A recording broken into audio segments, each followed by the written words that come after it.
A Mountain West Conference women's volleyball team with a player reported to be transgender is headed to the championship. Hi guys, welcome back to the channel.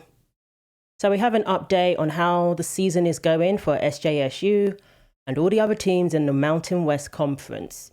Obviously the forfeits count as automatic wins, and it's not surprising that this team progresses further. If they're successful in the Mountain West Tournament, they will go on to the NCAA Tournament. The first 6 teams go on to the Mountain West Tournament, and there are teams who are forfeited twice, so they have really hurt their chances of qualifying for the tournament. I think Wyoming was 7th, Boise State was 6th. So winning these matches, is critical for them. And that's what they're sacrificing, that's what they're putting aside in order to protect women's sports, in order to stand up for female athletes. So again, very commendable. And Melissa Batie-Smoose, she has spoken to Fox News, her first on-camera interview, I believe. And she is saying that this is a safety issue, that she is very concerned. The Mountain West Conference women's volleyball team with a player reported to be transgender is headed to the championship tournament. The conference announced Saturday.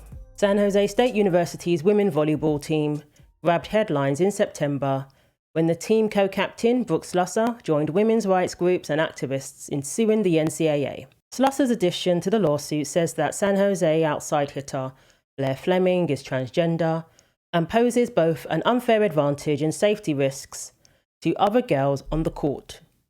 San Jose's 2024 season has been marked by automatic forfeiture wins, including 4 from past games and 2 more forfeitures of games scheduled for later this month.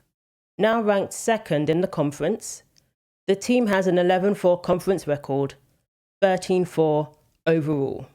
So Mountain West announced on X, the Spartans are headed to the championship. We are headed to Vegas, added SJSU's volleyball page in a repost comment. Comments under the post have been disallowed after a barrage of mostly non-supportive remarks were made shortly after its publication. Helps when you have a dude on the team, one commentator said. Most of the comments were of that variety. So Colorado State University is ranked 1st at 11-2 in conference play. SCU opted October 3 to play SJSU and swept the California team in 3 matches. Wyoming is ranked 7th. It's the team that has forfeited twice.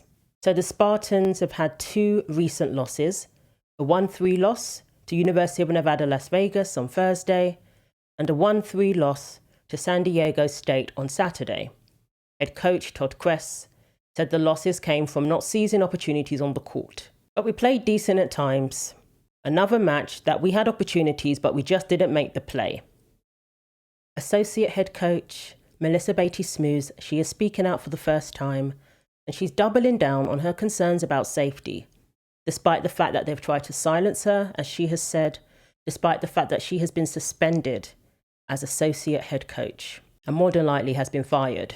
But she's brave enough to still speak out and stand by what she is saying.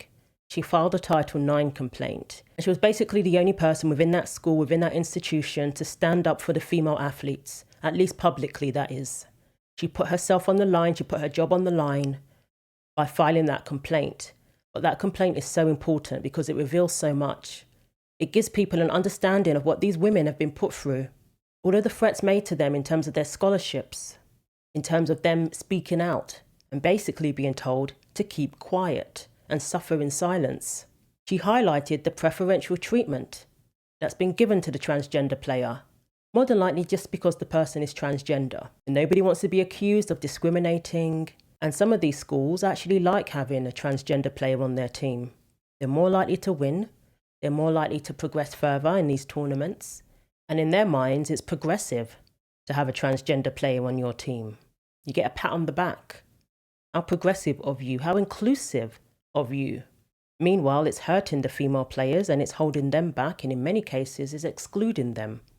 But apparently that's okay. If it happens to the female players, no one seems to care. The fight over fairness in women's sports unfolding at San Jose State University. An associate head coach of the volleyball team there says she was suspended in the middle of the season after supporting players who voiced concerns about a biological male on the roster. Senior correspondent Claudia Cowan is live in Sausalito, California with this story. Hi, Claudia.